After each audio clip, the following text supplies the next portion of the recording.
കോഴിക്കോട് മദ്യപിച്ച് അപകടകരമായ രീതിയിൽ വാഹനമോടിച്ച ഓട്ടോ ഡ്രൈവർ പിടിയിൽ. അലക്ഷ്യമായി വാഹനമോടിച്ച നഗരത്തിൽ ഭീതി പരത്തിയ പത്തനംതിട്ട മല്ലപ്പള്ളി സ്വദേശി ജിജിയെയാണ് ട്രാഫിക് പോലീസ് പിടികൂടിയത്. മദ്യപിച്ച് അപകടകരമായ വിധത്തിൽ നഗരത്തിൽ വാഹനമോടിച്ച ഓട്ടോ ഡ്രൈവറെയാണ് ട്രാഫിക് പോലീസ് പിടികൂടിയത്.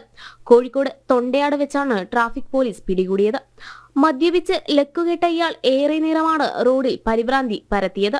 Kozhikode city traffic sub inspector Ajith കുമാറിന്റെ നേതൃത്വത്തിലുള്ള പോലീസ് സംഘമാണ് വാഹനം തടഞ്ഞു നിർത്തി കസ്റ്റഡിയിലെടുത്തത്. Motor vehicle department, traffic police, concerned police സ്റ്റേഷനുകൾ സംയുക്തമായിട്ടുള്ള കോമ്പിംഗ് ചെക്കിങ്ങുകൾ നടത്തിക്കൊണ്ടിരിക്കുകയാണ്. ഇന്ന് തൊണ്ടയാട് വെച്ച് മദ്യപിച്ച് ഓട്ടോ ഓടിച്ച ഓട്ടോ ഡ്രൈവറെ അറസ്റ്റ് ചെയ്തിട്ടുണ്ട്. അതിന് ട്രാഫിക് പോലീസ് കേസ് രജിസ്റ്റർ ചെയ്തു വാഹന ബന്ദോബസ്തിലെടുത്തിട്ടുണ്ട്. തുടർന്നുള്ള ദിവസങ്ങളിലും കർശനമായ വാഹന പരിശോധനകൾ കോഴിക്കോട് സിറ്റിയിൽ നടത്തിക്കൊണ്ടിരിക്കുന്നത്.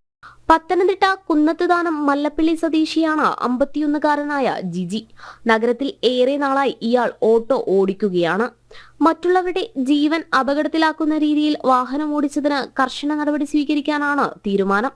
നിയമലംഘനത്തിനും കേസെടുത്തിട്ടുണ്ട്. ജനം, കോഴിക്കോട്.